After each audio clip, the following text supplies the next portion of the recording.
मंगलाचरण करें। ओम नमः सिद्धेभ्याः जय श्री ओम नमः सिद्धेभ्याः जय श्री ओम नमः सिद्धेभ्याः।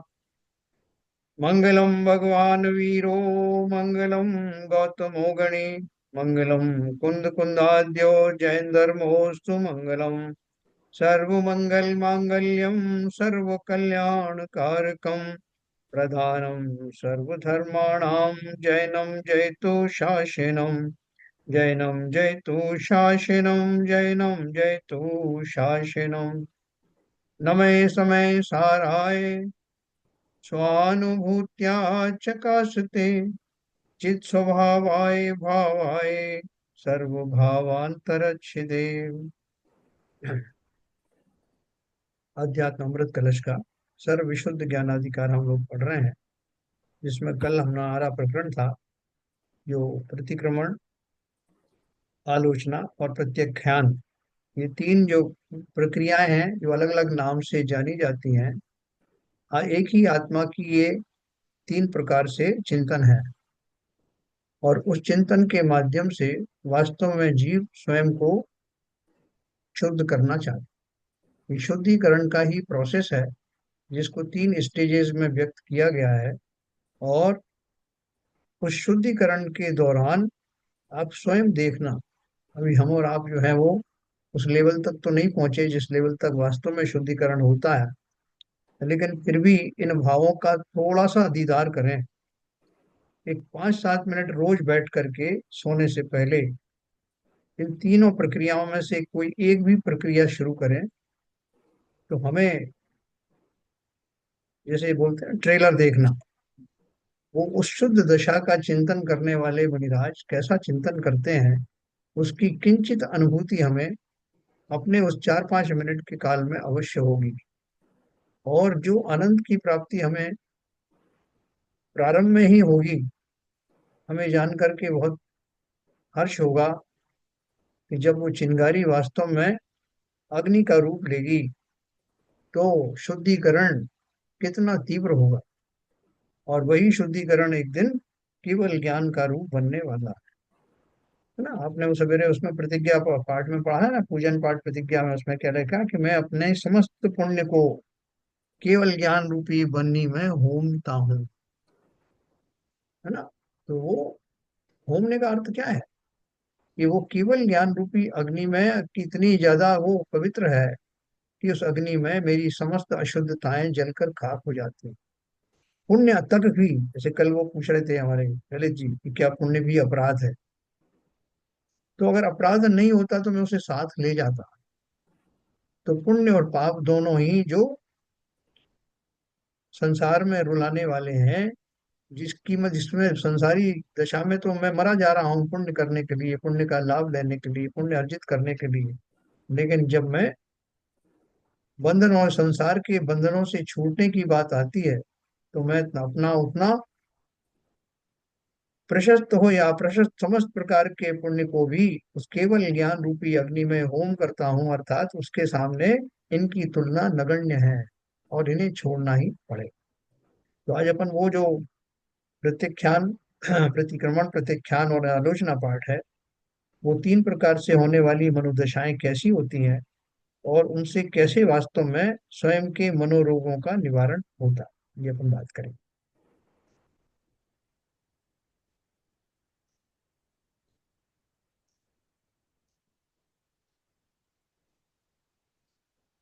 तो ये किसी ने एक बात पूछी थी, बिना पूर्ववत कर्मों की निर्जरा की, मैं अपन जो पढ़ चुके हैं उसको ही दोबारा कर रहा हूँ। बिना पूर्ववत कर्मों की निर्जरा किए केवल मैं शुद्धात्मा हूँ ऐसा अनुभवन वेदन करने से केवल ज्ञान की प्राप्ति कैसे हो जाएगी। क्या मन चिंतामणि रत्न है कि जो सोचे सो ही बन जाए, हैं? तो अपन क्या बात कर रहे हैं जैसे 12 भावनाओं में अपन पढ़ते हैं ना कि बिन जांचे बिन चिंतये क्या धर्म सकल सुख दे। वो मैं तो वो चिंतामणि रत्न भी नहीं हूँ जिससे कि चिंतन करने से चीजें मिलती हैं। जांचे सुर तरु दे फल, चिंतत चिंता रैन, विन जाचे विन चिंतये, धर्म सकल सुख ते। कि मांगने से कल्प वृक्ष फल देते हैं, उपयुक्त सामग्री देते हैं, और चिंतन करने से चिंतामणि रत्न से सामग्रियां मिल जाया करती हैं। लेकिन धर्म तो ऐसा चिंतामणि रत्न से भी बियॉन्ड है कि बिना बिना मांगे बिना चिंतवन किए ही धर्म के मार्ग से सब कुछ मिल जाता है ना। अपन 12 भावनाओं में पढ़ते हैं। तो किसी ने बोला, इसी को बात करके बोल रहे हैं कि बिना पूर्वबद्ध कर्मों की निर्जरा किए केवल मैं शुद्धात्मा हूँ ऐसा अनुभवन वेदन करने से केवल ज्ञान की प्राप्ति कैसे हो जाए? क्या मन चिंतामणि रत्न है कि जो सोचे सो ही बन जाए, है ना? अभी जैसे मैं अपन ने एक बात और पढ़ी थी कि ये वो भरत चक्रवर्ती के लिए बोलते हैं कि साहब उनका बिना तपस्या किए ही एक अंतर मुहूर्त में कपड़े उतारते उतारते उनको केवल ज्ञान हो गया। तो उन्होंने तपस्या क्या कहाँ की? तो ये बोल रहे हैं, यही उसी दशा का ये इनका प्रश्न है कि क्या मन चिंतामणि रत्न है जो सोचे सो ही बन जाए? तो क्या उत्तर दिया? बात तो ऐसी ही है, पर कठिनाई यह है कि मन सोचता ही तो विपरीत है, अतः विपरीत फल को प्राप्त होता है। मन जब यह चाहेगा कि मुझे केवल ज्ञान चाहिए, तब यह अपनी मानसिक परिणति की अशुद्धता को दूर कर देगा और शुद्ध केवल ज्ञान की प्राप्ति करे, है ना? जो कल अपन ने ये भी बात करी थी कि जिनका कोई को 16 वर्ष में जाकर के केवल ज्ञान हुआ, किसी को 12 वर्ष में हुआ, किसी को 6 दिन में हो गया, किसी को 12 दिन में हो गया। तो ये सब जो है भिन्नताएं क्यों पाई जाती? तो इस प्रोसेस के अंदर में वो जो कर्म है जो मेरे कोश में भरे हुए हैं, कर्मांड वर्गणाएं कर्मांड शरीर में भरी हुई है, वो सारी निर्जरा को प्राप्त होती। पूर्व में ऐसे ऐसे कर्म किए थे, अपन देखे तपस्या से सब खिल जाते, तो तपस्या क्या हो रही? जितने जितने कर्मों की सत्ता थी उतने उतने कर्म को उतना मुझे समय लग रहा है, उनकी निर्जरा होनी है। और जिस लेवल पर वो भाव आने हैं, जिस पर केवल ज्ञान होता है, वो तब तक पूरा हुआ नहीं होता है, इसलिए समय लगता है। इसका अर्थ क्या है कि भावों का वो लेवल आते ही केवल ज्ञान की प्राप्ति होती, उस मगर समय में सर, इसमें हाँ। जो प्रश्न पूछा है, हम्म। बिना पूर्ववत कर्मों की निर्जा किए केवल मैं शुद्धात्मा हूँ ऐसा अनुभव करने से केवल ज्ञान की प्राप्ति कैसी हो जाएगी? हाँ हाँ तो हाँ। जो जो केवल ज्ञान जब प्राप्त होगा, तो वो कभी न कभी किसी न किसी क्रमबद्ध पर्याय से कर्मों की निर्जरा के बाद ही होगा, ऐसा ही कहा है। तो प्रश्न गलत नहीं है, प्रश्न भी वही कह रहा है। नहीं, वो ये क्या बोल रहा है कि ऊपर ऊपर से खाली मैं ऐसा बोलूं मैं शुद्धात्मा हूँ। नहीं नहीं नहीं, उसने सबसे पहले शुरू किया, हाँ बिना पूर्ववत कर्मों की निर्जरा की। हाँ। बिना पूर्ववत कर्मों की निर्जरा की है तो केवल ज्ञान होगा नहीं। बराबर। यहाँ तक तो वो बराबर। सही है, हाँ यहाँ तक तो वो सही है। हाँ केवल मैं शुद्ध आत्मा हूँ ऐसा अनुभव करने से केवल ज्ञान की प्राप्ति कैसे हो जाएगी? हाँ हाँ तो वो हाँ। उससे लिंक्ड है। जो चिंतन नहीं, करेगा उसका बिना पूर्वबद्ध क्रमबद्ध कर्मों की पूर्व निर्जरा होने से वो क्या कहते हैं, निर्जरा केवल ज्ञान होगा नहीं। जैसा आपने कहा, किसी तीर्थंकर को 12 दिन में हो गया, किसी को 12 वर्ष लगे, 1000 वर्ष लगे। तो वो उतने टाइम में उन जो कर्म किए थे उनकी निर्जरा हुई, इसलिए टाइम लगा। तो प्रश्न तो वही है ना जो उसने बोला है, वो वही क्या कहते हैं समाधान में निर्वृत्त किया गया है। हाँ। वो उसने दोनों बातों को लिंक किया कि पूर्वज कर्मों की निर्जरा किए बिना केवल शुद्धात्मा अनुभव करने से ज्ञान केवल ज्ञान प्राप्त कैसे हो जाएगा? तो उन्होंने कहा कि बिल्कुल आपकी बात सही है, बिना पूर्वज कर्म के नहीं होगा। लेकिन जो मैं शुद्धात्मा हूँ ऐसा अनुभवन किस लेवल का किया जाए कि हाँ, जिस दैट इज मोर इम्पोर्टेंट। उसके आधार पर कर्मों की निर्जरा भी हो जाए और केवल ज्ञान की प्राप्ति भी हो जाए। तो वो लेवल तो वही मैच होता है। देखो गुणस्थान कैसे आते हैं कि साहब अभी जो आ, 7वें गुणस्थान से 8वें गुणस्थान में आए श्रेणी आरोहण करके, अब वो 8वें गुणस्थान का चिंतन में और 9वें 10वें 11वें 12वें गुणस्थान के चिंतन में क्या अंतर है? बहुत अंतर हुआ। तो उनको कहाँ से मालूम पड़ा कि ये वाला चिंतन लाऊं, अब इस चिंतन को तो रख दूं बॉक्स में, अब दूसरा वाला चिंतन लाऊं। चिंतन में आने वाली, क्रम क्रम से होने वाली शुद्धता, वही गुण स्थानों का निर्माण करती है। जो वीतराग दशा है, वीतरागता का बढ़ता हुआ पैमाना, वही गुण स्थान लाती है। और वीतरागता का बढ़ता हुआ पैमाना, वही थोक के भाव में निर्जरा करती चलती है। अपन अभी जो पढ़ने वाले हैं, कर्णानुयोग परिचय, उसमें अब देखेंगे कि हर एक गुण स्थान के अंदर में कर्मों का एक पुंज, एक किस्त चली जाती है। अब उस गुण स्थान में उन उन कर्मों की प्रकृतियों का बंध नहीं होगा। अगले गुण स्थान में अगले कर्मों की बारी। तो ये जो गुणस्थान रूपी जो चिंतन है, वो क्रमिक विकसित होने वाला चिंतन है, जिसके माध्यम से शनै शनै वो जीव केवल ज्ञान के समीप आने लगते हैं। है ना, वो प्रक्रिया अपन जब फिर से पढ़ेंगे तो आपको बहुत आनंद आएगा। वो भी पढ़ेंगे, पंचलब्धि आदि भी पढ़ेंगे, फिर गोमट सार भी पढ़ेंगे। अपन धीरे धीरे अपने आप को परिपक्व कर रहे हैं। तो देखो, ये जो बात कही है उन्होंने, और मैंने भी कल कहा था कि मन के हारे हार है, मन के जीते जीत। है ना, सब कुछ मन पर है। और ये मन कौन सा है? ये द्रव्य मन की बात नहीं है, ये भाव मन की बात है, जो आत्मा का ही रूप है। तो बोल रहे हैं, मन जब चाहेगा कि मुझे केवल ज्ञान चाहिए, तब यह अपनी मानसिक परिणति की अशुद्धता को दूर कर दे। चाहने का अर्थ क्या है? चाहना किसी से मांगना थोड़ी है, किसी कल्प वृक्ष से मांगना नहीं है। बल्कि चाहने का अर्थ है, जब मैं प्रतिबद्ध होऊंगा, संकल्पबद्ध होऊंगा, अपना उस लेवल को धारण करके निरपेक्ष भाव से अपना चिंतन करूंगा, तो मैं देखूंगा कि मैं केवल ज्ञान के समीप पहुंच गया। मानसिक परिणति की अशुद्धता को दूर कर देगा और शुद्ध केवल ज्ञान की प्राप्ति करेगा। यह नहीं हो सकता कि मन अशुद्धता रूप परिणमन करता रहे और उसके फलस्वरूप शुद्ध ज्ञान की प्राप्ति चाहने मात्र से हुई है। है ना, उन्होंने ये प्रश्न को भी उन्होंने जोड़ दिया। ये आप बिल्कुल सही है। मात्र में इतना कहने से, इतना मानने से कि मैं शुद्धात्मा हूँ, शुद्ध नहीं हुआ जा सकता।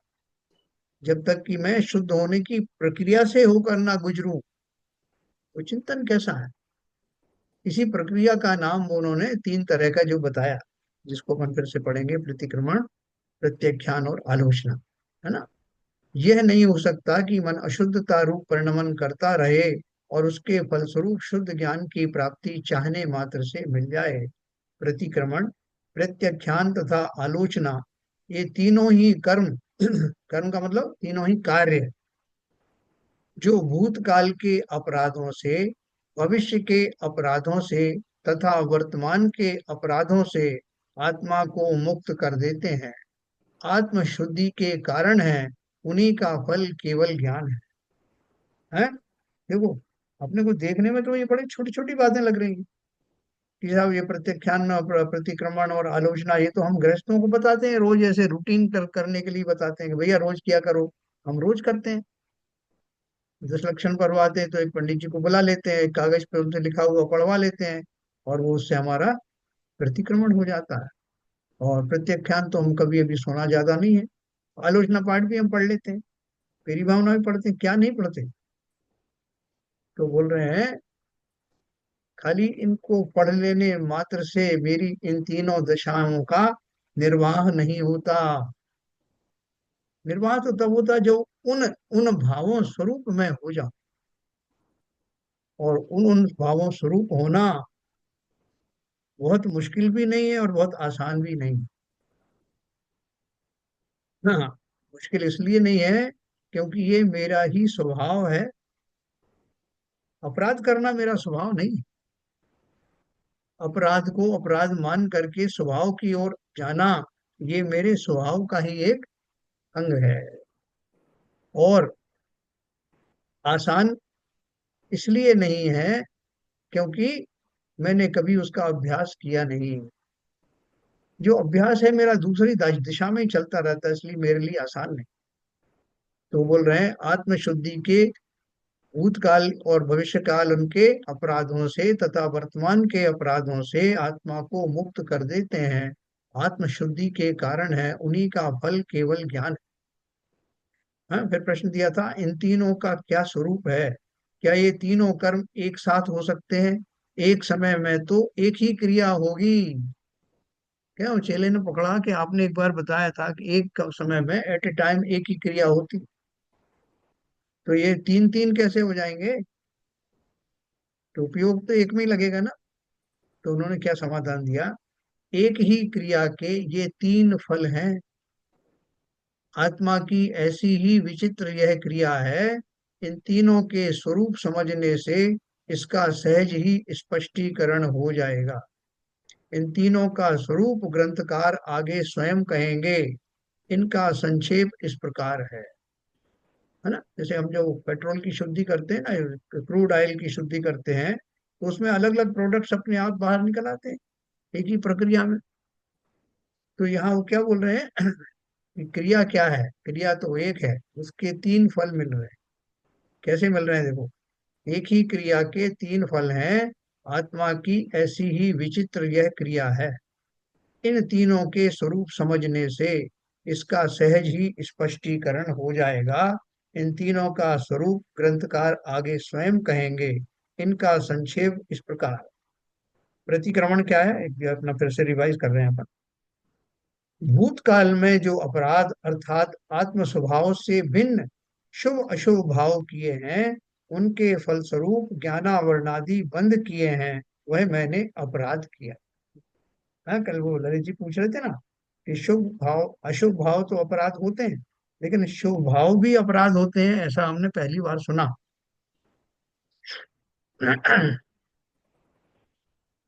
इन अपराधों का मैं विशोधन करना चाहता हूँ। प्रतिक्रमण का अपन पढ़ रहे हैं।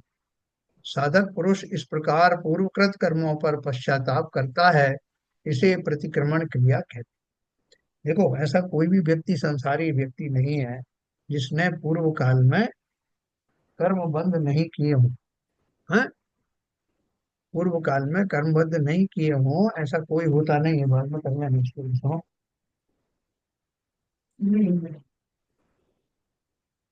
तो अगर मैं ये मानता हूं कि वास्तव में भूतकाल में अन्य संसारी व्यक्तियों की तरह मेरे से भी बहुत अपराध हुए हैं, और भूतकाल है कब से? वर्तमान समय से पहले की जितनी घटनाएं हैं, वो भूतकाल में चली गई। भूतकाल का अर्थ ये नहीं कि 50 साल पहले की बात या 10 साल पहले की बात या 2 साल पहले की बात। वर्तमान समय से पहले की समस्त घटनाएं भूतकाल में चली गई। मैंने उस बीच में कैसे कैसे खोटे भाव किए हैं, इनका अवलोकन करना, सिंहावलोकन करना, इंट्रोस्पेक्ट करना, ये बहुत बड़ा इलाज है। जब हम बीमार होने लगते हैं, जैसे अचानक से जुकाम हो गया, अचानक से खांसी हुई, तो हमें तुरंत चिंतन जो होता है, आज मैंने क्या खाया था? कुछ गलत खाया था क्या? अच्छा अच्छा, अब मैंने ये खाया था, हो सकता है इसकी वजह से हो। तो हमारा चिंतन किस पे जाता है? लक्षण देखने के बाद में फिर भूतकाल में चला जाता है। हम उसका एनालिसिस करते हैं और कोशिश करते हैं कि उसका कुछ इलाज विलाज करके उसको डॉक्टर के पास जाए, बिना ही वो ठीक हो जाए तो अच्छा है। बहुत बार हो भी जाता है। ठीक उसी प्रकार से वर्तमान की जो उद्विग्नता है, वर्तमान की जो आकुलताएं हैं, अंदर ही अंदर छुपी होती हैं। उनका आप एनालिसिस करोगे कि आज मैंने क्या क्या किया। कल की बात छोड़ो, आज की ही करो ना, तो रोज आज होगा ना। रोज ही आज होगा कि मैंने आज सुबह से शाम तक, इस क्षण तक क्या क्या किया, किन किन व्यक्तियों से क्या क्या व्यवहार किया, और उसके फलस्वरूप उन जीवों को कष्ट हुआ या नहीं हुआ। उन जीवों को कष्ट हुआ हो या नहीं हुआ हो, मेरे अंदर में काशा एक भाव अवश्य ही विकसित हुए। उन जीवों से तो पूछने जाऊंगा तब वो बताएंगे, और बताएंगे भी कैसे, नहीं नहीं वैसा कोई बात ठीक है। तो भले ही आहत हुए हों, ये उन जीवों की महानता है कि वो कहते नहीं कुछ नहीं। लेकिन मैं स्वयं विचार कर सकता हूँ कि अगर इसी तरह की रिएक्शन कोई मेरे प्रति करे तो मुझे कितना कष्ट हो। ये ध्यान करते करते और अपने व्यवहार को अवश्य ही सुधारना। ये चिंतन मैंने किस लिए किया? ये कोई कॉस्मेटिक चीज नहीं है। इस चिंतन के द्वारा मैं अपनी रोज के रोज स्लेट साफ करूंगा। अब मैं वो नहीं रहा कि महीने के 2 महीने बाद अब जो पर्यूषण पर्व आएगा तब देखूंगा, पंडित जी की सानिध्य में बैठ करके मैं आधा घंटा प्रतिक्रमण कर लूंगा, बस हो गया काम। जितना जितना माल बासा होगा उतनी सड़न उत्पन्न होगी। इसलिए रोज का रोज, बहुत सारे लोग अचार खाते हैं ना, तो रोज डालते हैं, रोज उसको खाते हैं, ज्यादा दिन का नहीं रखते वो, क्योंकि उसमें तरस जी पड़ने लगते हैं विशेष। ठीक उसी प्रकार से मेरे जो भी दूषित परिणाम आज दिन भर में हुए, जिन जीवों के प्रति हुए, जिन घटनाओं के प्रति हुए, उनको इससे पहले कि वो स्थिति और अनुभाग बंद उनका तीव्र रूप से बन जाए, उनमें उनसे पहले ही उनको हल्का कर देना, डाइल्यूट कर देना। ये कला हमें आनी चाहिए। कहते हैं ना, क्रोध अगर थोड़े समय ज्यादा तक रह जाता तो बैर बन जाता। वो होने नहीं देना, स्थिति आने नहीं देना कि भैया यहाँ रहना किसको है? वो शुद्ध निराकुल सिद्धों सम भवलोक हमारा वासा ना। ये मेरे रहने की जगह नहीं है। ट्रेन में यात्रा करते हैं यात्रियों से, भैया माफ करना आपको लग गई क्या, मैं इधर बैठ जाऊं क्या? कौन से छोटे हो गए, 2 4 स्टेशन के बाद उतर जाना है, फिर कौन किसका। हम भी ऐसे ही यात्री हैं। ये भवलोक हमारा रहने की जगह नहीं। सब लोगों से भैया दादा करते हुए निकल जाना मेरे रहने योग्य जगह नहीं। तो प्रतिक्रमण क्या था? अपन ने पढ़ा, इन अपराधों का मैं विशोधन करना चाहता हूँ। साधक पुरुष इस प्रकार पूर्वकृत कर्मों पर पश्चाताप करता है, इसे प्रतिक्रमण क्रिया कहते हैं। दूसरी है आलोचना। वर्तमान में उस प्रकार के परिणाम न करना जिनसे पुनः कर्म बंद हो।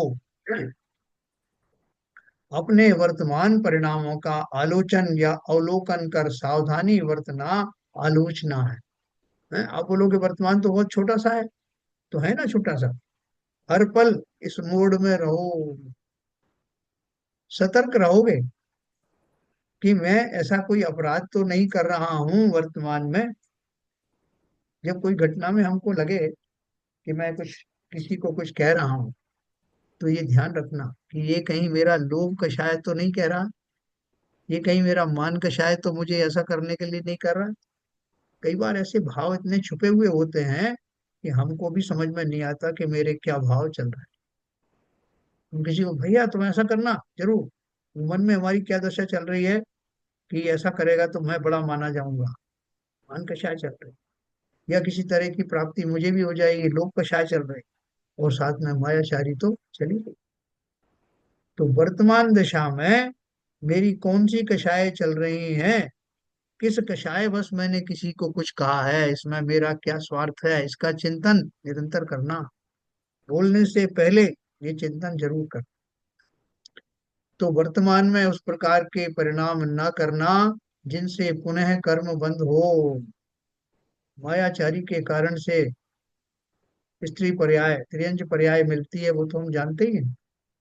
इस पुरुष पर्याय में भी जो जीव सचेत नहीं हुए उनकी स्त्री पर्याय निश्चित है। या स्त्री पर्याय छोड़ो, त्रियंच पर्याय निश्चित है। इसलिए क्या करना, वैसे परिणाम और आगे मत करना। अपने वर्तमान परिणामों का आलोचन या अवलोकन कर सावधानी बरतना आलोचना है ना। देखो स्त्रियों में विशेष धर्म कर्म भी होता है, उनमें मायाचारी जो होती है स्वभावगत होती है, वो होती है अपनी जगह पे सही है। लेकिन आप देखेंगे कि परिवार में सबसे ज्यादा धार्मिक वृत्तियों में लगने वाली वो महिलाएं ही होती।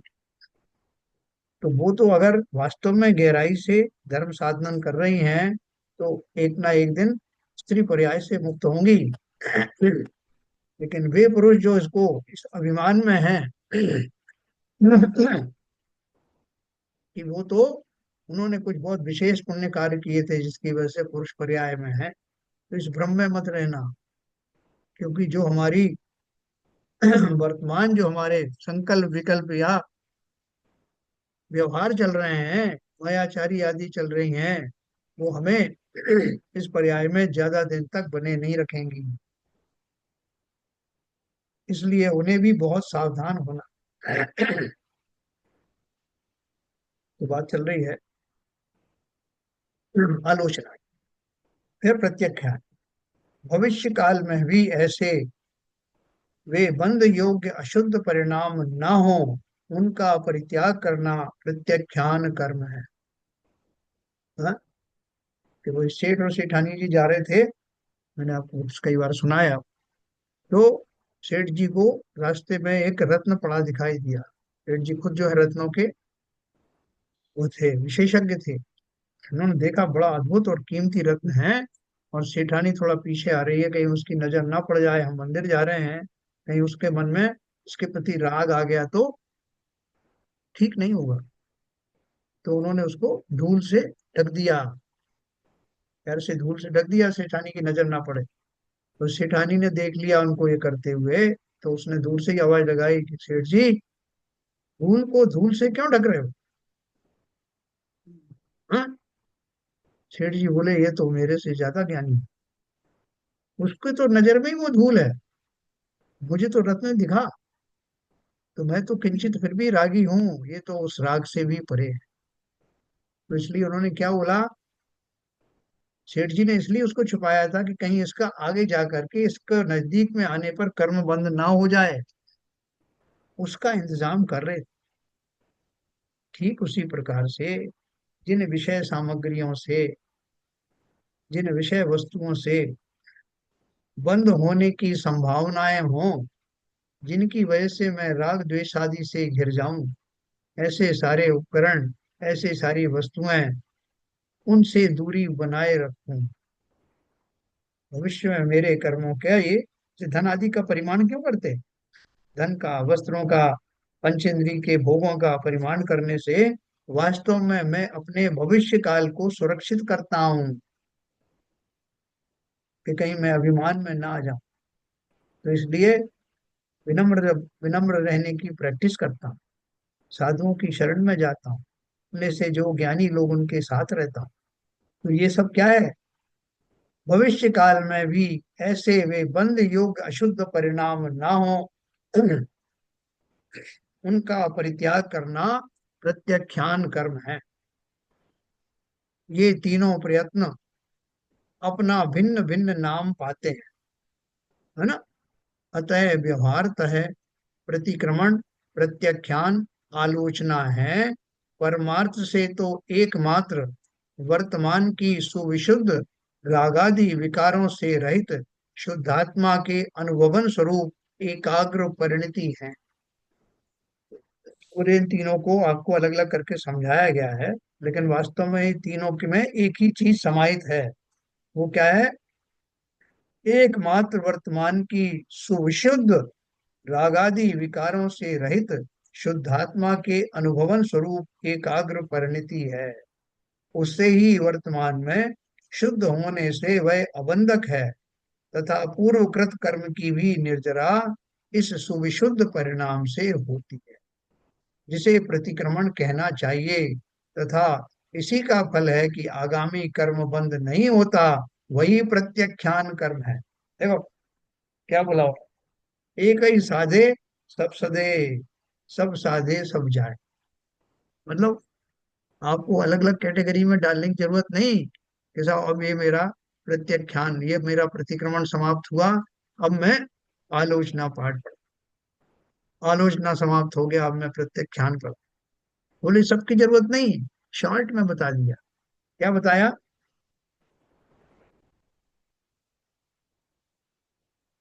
एकमात्र वर्तमान की सुविशुद्ध रागादि विकारों से रहित शुद्धात्मा के अनुभवन स्वरूप एकाग्र परिणति।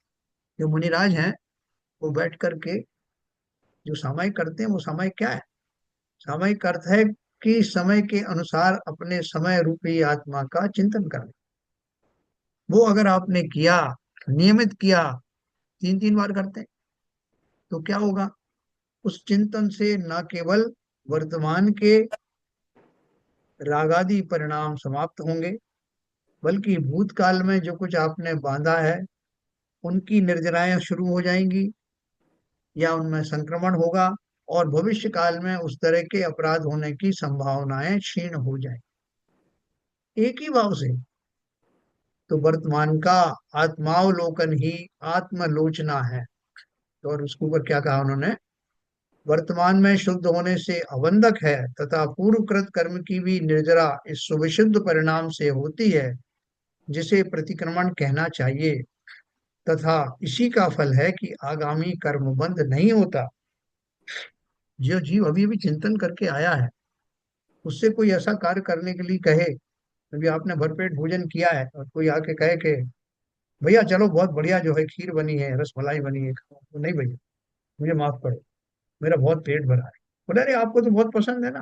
बोले पसंद तो है, लेकिन अभी मेरी ये स्थिति नहीं है कि मैं उनका सेवन करूं।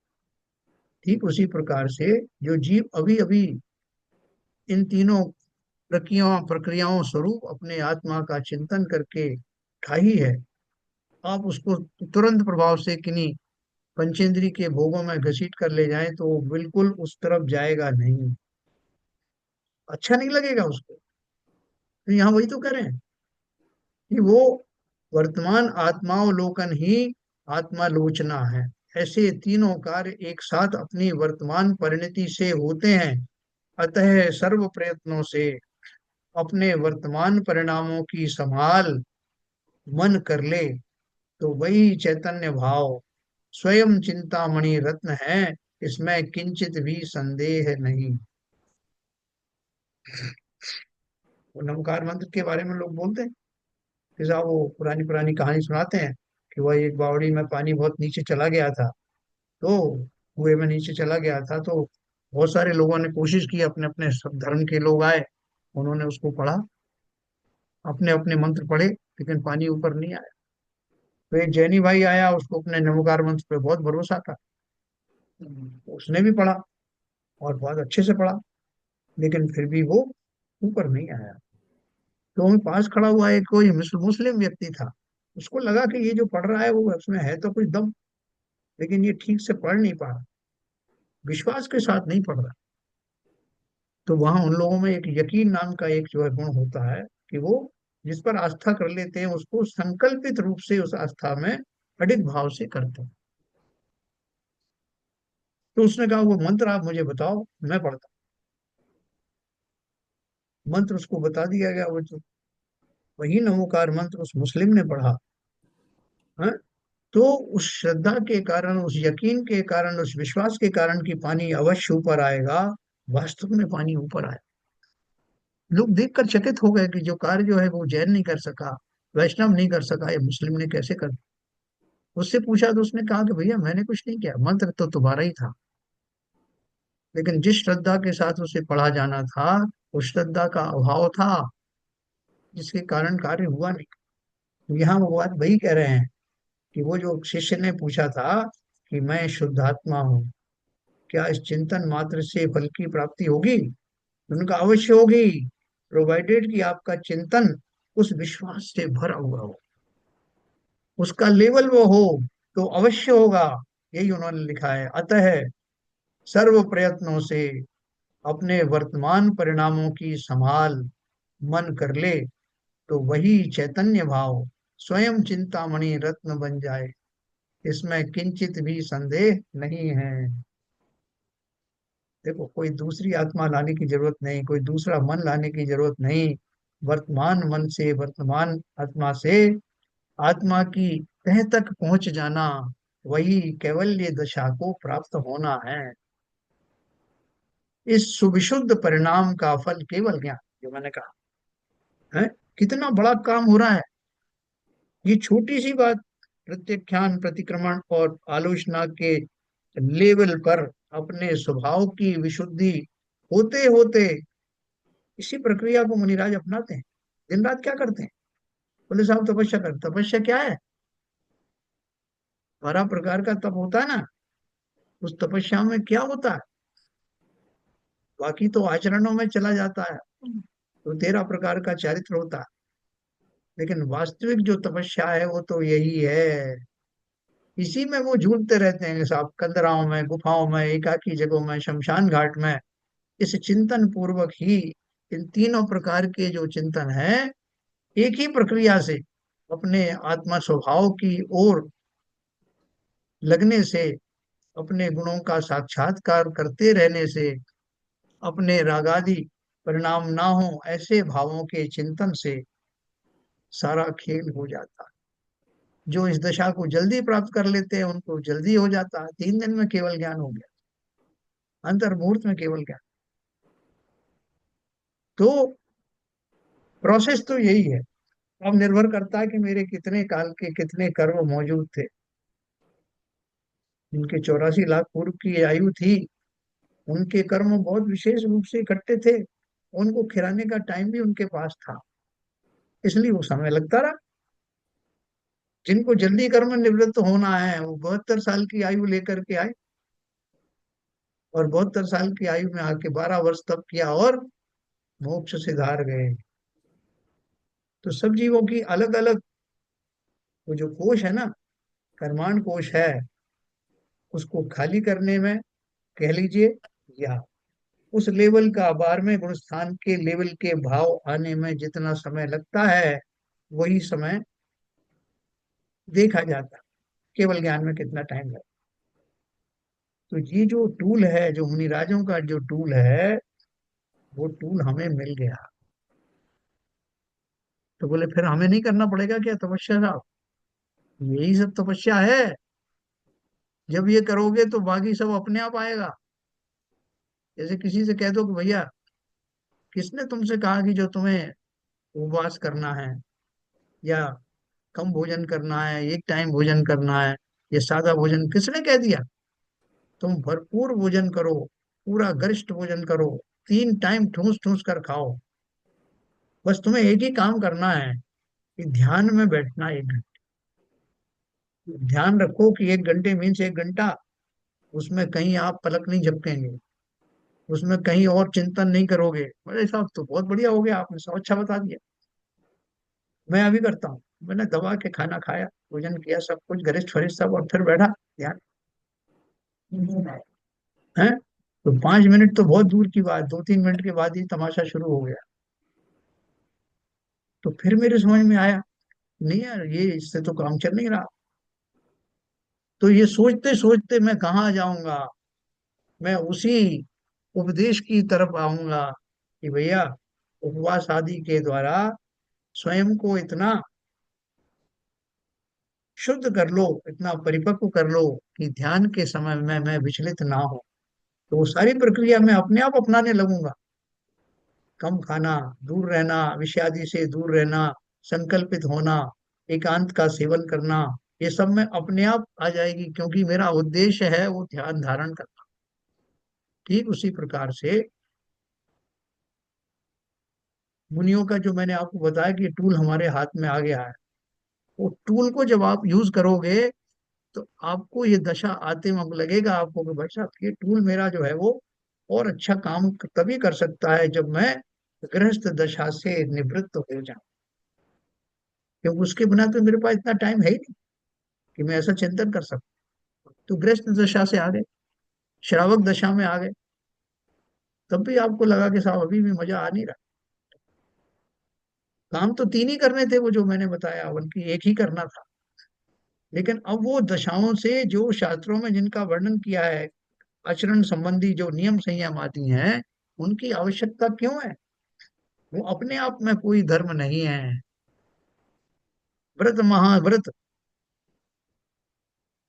ये सारे कोई भी उक्ति समिति आदि 13 प्रकार का चारित्र वास्तव में धर्म नहीं। बोले क्या बात कर रहे हो? पूरे शास्त्रों में तो ये लिखा है, 13 प्रकार का चारित्र लिखा है। बिल्कुल लिखा है। वो बाह्य चारित्र है। आंतरिक चारित्र क्या है? आंतरिक चारित्र यही है, इतना ही है। लेकिन इसकी प्राप्ति के लिए वो सारे बाह्य चारित्र का पालन अवश्यम भावी है, उसके बिना होगा नहीं। तो टूल जो है यही है, और टूल को आप यूज करिए, अपने आप देखिए कि अब कैसे होगा। है ना? तो यहाँ बात कर रहे हैं इस विशुद्ध परिणाम का फल केवल ज्ञान है, मोक्ष है, और अविशुद्ध परिणाम का फल संसार है, क्योंकि वह संसार का ही बीज है। इसी सुविशुद्ध परिणाम को ज्ञान चेतना तथा अविशुद्ध परिणाम को कर्म और कर्म फल चेतना कहते हैं। ये है ज्ञान चेतना। जिन जीवों को ये बात समझ में आ गई, वो ज्ञान चेतना का मर्म समझ गए, है ना। मोक्ष तो कर्म रहित अवस्था है, उसकी प्राप्ति के लिए कर्म संन्यास की भावना कर, है ना। एक तो ये टूल बता दिया आपको, काय के लिए टूल बताया ये, केवल ज्ञान प्राप्ति के लिए। अब बोल रहे हैं कि उससे ऊपर की जो दशा है वो उसको क्या कहते हैं, केवल ज्ञान हो गया। अब चाहिए मोक्ष, तो मोक्ष क्या है? मोक्ष तो कर्म रहित अवस्था है, उसकी प्राप्ति के लिए कर्म संन्यास की भावना करते। क्या है कर्म संन्यास की भावना? कृत कारितानुमन नैस्त्रिकाल विषयम मनोवचय कायैः परिहृत्य कर्म सर्वम परमं नैष्य कर्मं अवलंबे। कृत से, कारित से, तथा अनुमोदना से, तथा मन वचन काय से, भूत भविष्यत वर्तमान संबंधी सकल शुभ अशुभ क्रियाओं का परिहार करके मैं परम अर्थात सर्वोत्कृष्ट पने से निष्कर्म अवस्था का अवलंबन करता हूँ। अर्थात सर्व शुभ अशुभ कर्मों की क्रियाओं का त्याग कर एकमात्र चैतन्य क्रिया का अवलंबन करता हूँ, है ना। शुभ अशुभ कर्म दोनों आ गए, जो ललित जी कल बोल रहे थे, उससे भी निवृत्त हो गया। भावार्थ है, कर्म रहित जो निष्कर्म्य अवस्था, उसी से मुक्ति हो। है, मैं बहुत पूरे जीवन भर बड़ा कार्यशील रहता हूँ। लोग मुझसे कहते हैं कि साहब बड़े आप इस उम्र में भी बड़े एक्टिव हैं आप। वाह, इसीलिए आपका बुढ़ापा जो है अभी थोड़ा दूर है। ऐसे ही हमको एक्टिव रहना चाहिए। तो वो जो एक्टिविटीज हैं, और यहाँ बोल रहे हैं मोक्ष जाने के लिए सारी एक्टिविटी बंद कर दो। बोले साहब फिर तो मैं बूढ़ा हो जाऊंगा और समय से पहले पहले। बोले मैं का अर्थ क्या है? बूढ़ा कौन हो रहा है? जो बूढ़ा हो रहा है वो तुम नहीं हो, और जो तुम हो वो बूढ़े कभी होते नहीं। बल्कि निष्क्रिय दशा में तो तुम्हारा वैभव और निखर उठता है, तुम्हारा ऐश्वर्य और तेजी से शुद्ध होने लगता है, प्रभावान होने लगता है। तो क्या करूं? बोले कर्म रहित जो निष्कर्म्य अवस्था, उसी से मुक्ति होती है। कर्म का अर्थ है मन वचन काय से होने वाली क्रियाएं। ये क्रियाएं राग द्वेष मोह परिणाम के कारण शुभ अशुभ रूप में अज्ञान दशा में सतत होती रहती हैं। राग द्वेष मोह परिणाम के कारण शुभ अशुभ रूप में अज्ञान दशा में क्रियाएं होती रहती हैं। भूतकाल में हुई, वर्तमान में भी हैं, और आगामी भी हो सकेंगी। इन क्रियाओं को व्यक्ति जब स्वयं करता है तब उसे कृत कहते हैं, जब दूसरे से कराता है उसे कारित कहते हैं, जब करने वाले के कार्य की सराहना करता है वह अनुमोदना कहलाती है। तीनों क्रियाएं कर्म बंध की कारण है। अब आप बोलोगे साहब तो ये अशुभ कार्यों के लिए तो आपकी बात ठीक है, कि खुद में एक सर्प को खुद मारा, या किसी से मरवाया, या मारने वाले की प्रशंसा की, तो ये तो पाप लगेगा तीनों में, ये बात तो सही। लेकिन किसी ने पुण्य कार्य किया, किसी ने दान दिया, मैंने उसको प्रेरित किया, और उसके दान देने से जो अनुमोदना मुझे करनी थी मैंने अनुमोदना कर दी, आपके दान की खूब खूब अनुमोदना। तो ये कोई बुरी बात है? इसमें तो लाभ ही लाभ है ना। मैं देता भी हूँ, दिलवाता भी हूँ, और देने वाले की प्रशंसा भी करता हूँ। तो बिल्कुल सही कहा आप। लेकिन यहाँ तो क्या बोल रहे हैं, तीनों क्रियाएं कर्मबंध की कारण है। उन्होंने ये नहीं बोला कि बुरी बुरी वाली ही कर्मबंध कारण है। ये अच्छी वाली भी कर्म का कारण है। तो अभी क्या करें बताओ भाई कोई, ये करूं कि नहीं करूं? आइंदा से मैं हाथ जोड़ के अनुमोदना करता हूँ, ये बंद कर दूं क्या? बताओ साहब। हम तो बड़े बड़े हाथ जोड़ते थे उसमें, जितने बड़े बड़े आते थे वो स्माइलीज में, सबसे बड़े हाथ जो वो ला के खड़े कर देते थे। खूब खूब अनुमोदना। तो ये अनुमोदनाएं कहाँ तक उचित हैं और कहाँ जा करके ये बंद हो जाती हैं, बंद कर देनी ही चाहिए। सर अलग अलग लेवल के हिसाब से है। हाँ। अभी जिस लेवल पे हम लोग खड़े हैं, जिस क्लास में पढ़ रहे हैं, पांचवी छठी में, वो पांचवी जी। छठवीं का है। जब मैं 10वीं 12वीं तक पहुंचूंगा आगे तक, तब फिर हाँ। उस क्लास के लिए है ये। बहुत बढ़िया। अभी अभी तो मुझे बहुत उस बढ़िया। क्लास में भी अनुमोदना करना ही है। करना है। लेकिन ये जान के करना, अब आप ज्ञानी हो गए, जी ये जी। जान के करना कि जो कुछ भी हो मेरी जानकारी में होना चाहिए। एक बिल्कुल घर का सही। मालिक होता है ना, वो अपने सबको बोलता है तुम जो भी करो कार्य करते रहो, लेकिन मुझसे पूछ के करना या मेरी नॉलेज में जरूर डाल, मुझे मालूम होना चाहिए। मेरे ज्ञान के बिना, मेरी जानकारी में लाए बिना कुछ मत करना। ठीक उसी प्रकार से ये जो भी प्रक्रियाएं, मैं कभी आपने कहा ना कि हम अभी कौन कौन सी क्लास में पढ़ रहे हैं, उस क्लास में ही ठीक, बिल्कुल सही है। लेकिन मुझे ज्ञान होना चाहिए कि ये किस भूमिका के कार्य हैं, और मैं अब अगली भूमिका में जाऊंगा तो कौन कौन से कार्य छूट छूट जाएंगे, है ना? तो वो कौन से छूट जाएंगे इसका ज्ञान मुझे अवश्य होना चाहिए। कि मैं छठवीं क्लास में हूँ, जब मैं 12वीं क्लास में जाऊंगा तो मेरे पास क्या क्या रह जाएगा, और तब मैं किस लेवल का जो है वो अध्ययन करूंगा। ठीक उसी प्रकार से इन मनोदशाओं, इनकी मनाही नहीं है, अपनी अपनी भूमिका में अवश्य करना ही है, लेकिन साथ साथ ज्ञान रहे। जो मुनिराज जो बैठ करके जंगल में तपस्या करते हैं, उनको एक मोबाइल जरूर पकड़ा के आना कि महाराज आप भी किसी की अनुमोदना करना हो तो आजकल मोबाइल पे होती, तो ये मोबाइल छोड़े जा रहा हूँ, इस पे करना अनुमोदना, क्योंकि आप उस पुण्य से क्यों वंचित रह रहे हो? तो महाराज क्या बोलेंगे कि भैया तुम तो उस पुण्य की बात कर रहे हो, मैं तो कृत और कारित की भी बात कर रहा हूँ। ये समस्त पुण्य मेरा अब केवल ज्ञान रूपी अग्नि में दफन हो जाए, यही मेरी कामना। लेकिन मुझे ज्ञान अवश्य होना चाहिए कि ऊपर की क्लासों में क्या क्या है, इस भूमिका में मैं क्या कर रहा हूँ, वो करते हुए भी ये ध्यान रखना कि पुण्य आदि वास्तव में मेरे लिए मुक्ति का साधन नहीं है। आप करो जरूर अपनी भूमिका के अनुसार, लेकिन ज्ञान रखने से क्या नुकसान? ये अवश्य ही छूट जाएंगे, छोड़ना ही होगा। एक ना एक दिन ये पुण्य को भी आपकी तरह ही छोड़ना ही होगा, और उन गुण स्थानों में जाने पर वो छूट भी जाते हैं। इसलिए इसकी पूरी जानकारी रखना। अब हम जो है ऐसे अज्ञानी नहीं है कि जो कोई कुछ भी कह देगा और हम अंधानुकरण करते रहेंगे। जो कुछ भी करो, क्रियाएं करो, जानबूझ के करो, सोच के करो। मैं जिनेंद्र देव की भक्ति कर रहा हूँ, ये जानते हुए भी कि इस भक्ति से मुझे डायरेक्टली मोक्ष नहीं मिलेगा, लेकिन ये भी जानता हूँ कि इस प्रक्रिया के बिना इस भूमिका में मेरी विशुद्धि होना संभव नहीं। इसलिए पूरी बात को विवेक पूर्वक सोच करके आगे बढ़ना। अभी अपन इसको समाप्त करेंगे 2 मिनट में। और वो इसका अनाउंसमेंट कर देते। हाँ, अभी सारे लोग आ गए हैं, तो मैं ये कहना चाहूंगा कि वो खारगर ग्रुप जो है, खारगर जेंट्स जेंट्स ग्रुप में एक अपील चल रही है कि जो यहाँ नवीन मंदिर जो बन रहा है, उस नवीन मंदिर के एक फ्लोर के ऊपर चौबीसी आ रही है।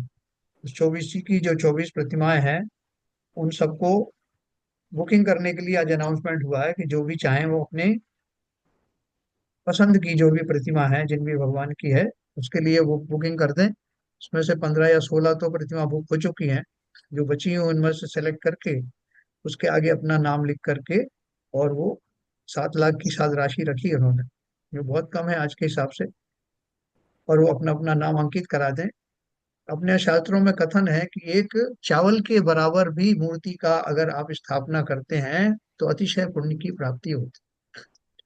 तो चावल नहीं, यहाँ तो 9 इंच की प्रतिमा है, जिसको वहां दिन रात लोग आएंगे तो वो सब दर्शन करेंगे, और जितना उनके पुण्य के साथ साथ उसका भाग आपको भी पहुंचेगा। तो ये वास्तविक इन्वेस्टमेंट है, अगर अपन पुण्य के हिसाब से कहें तो। ये बहुत बड़ा सौभाग्य सबको प्राप्त हुआ है, इसमें देर ना करें, क्योंकि आज तो 3-4 घंटे के अंदर अंदर, 5 घंटे के अंदर अंदर 15 प्रतिमाओं की बुकिंग हो गई है। और ज्यादा बड़ी प्रतिमाओं का अगर आपको साहस नहीं हो लेने का, तो ये बहुत अच्छा मौका है, क्योंकि बहुत बड़ी प्रतिमाओं की बोली तो और बहुत ज्यादा जाएगी।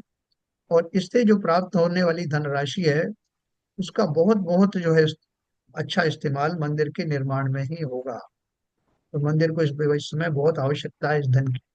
इसलिए आप लोग अपने भाव बना करके इस कार्य में सहयोग अवश्य दें। इसमें आपका भी पुण्य बंद होगा, मंदिर का निर्माण भी होगा, मंदिर के निर्माण के बाद में के कारण आपका और भी पुण्य फलित होगा। इसलिए मेरी आप सबसे विनती है, अपील है कि इस कार्य को शीघ्र अति शीघ्र करें। और जो जिनके पास कारगर ग्रुप नहीं हो, वो मुझे या किसी को भी लिख करके भेज दें कि मैं इस प्रतिमा को जो है वो करना चाहते हैं। 2-3 ऑप्शन लिख दें, जो अवेलेबल होगा उसमें करवा दें। ठीक है ना शिविजन साहब? हाँ बिल्कुल सही है, ये मौका है। और किसी की जानकारी में नहीं आया है, आपने अच्छा किया कि सबको जानकारी में डाल दिया है। और हम लोग तो स्वाध्यायी हैं, तो आप आध्यात्मिक दृष्टि से भी देखें तो आपने कई बार विवेचना की है, पुण्य किस किस तरह के होते हैं, सात से पुण्य कैसा होता है। बराबर। सात से पुण्य की प्राप्ति इतने कम राशि में हो रही है, तो उसको क्यों नहीं इसका लाभ उठाना चाहिए। और आखिर में हमको पता नहीं है कि हम हमारा कितने दिन बाकी है जीवन के। और सब ये धन यही छूट जाने वाला है, कुछ पैसा साथ लेके जाने वाले नहीं। पैसा सब यहीं रखा रह जाएगा। मगर जो प्रतिमा रहेगी, जो पीढ़ियों तक क्या कहते हैं लोगों को दर्शनार्थ दे के धर्म लाभ देगी, वो बिल्कुल। हमारे लिए सबसे ज्यादा कई कई कई कई भवों तक हमारा पुण्य ये साथ रहेगा।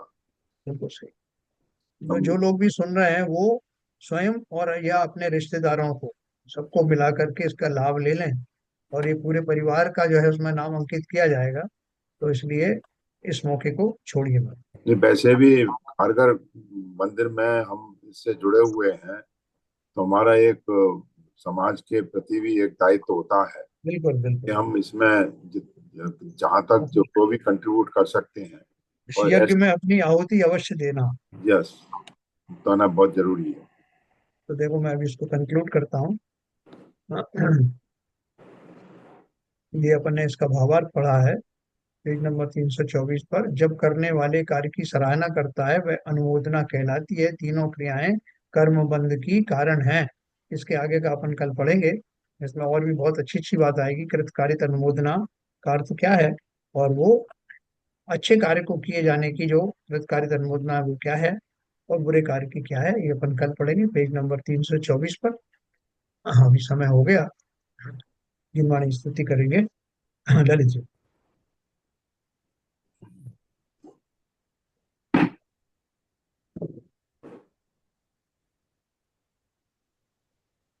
मिथ्यतम नाश वे को ज्ञान के प्रकाश वे को अपर भास वे को भानु शिव खानी है।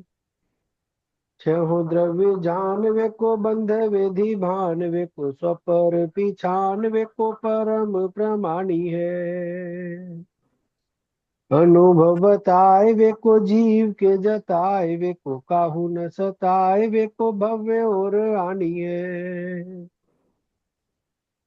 जहाँ तहाँ तार वे को पार के उतार वे को सुख विस्तार वे को यही जिन वाणी है। हे जिनवाणी भारती तो है जबूदन रहन, जो तेरी शरणा गए सो पावे सुख चैन। या वाणी के ज्ञान से सूझे लोकालो, तो वाणी मस्तक धरो सदा देते हैं धूप, सदा देते हैं धूप। जिनवाणी माता की जय। नमोदय।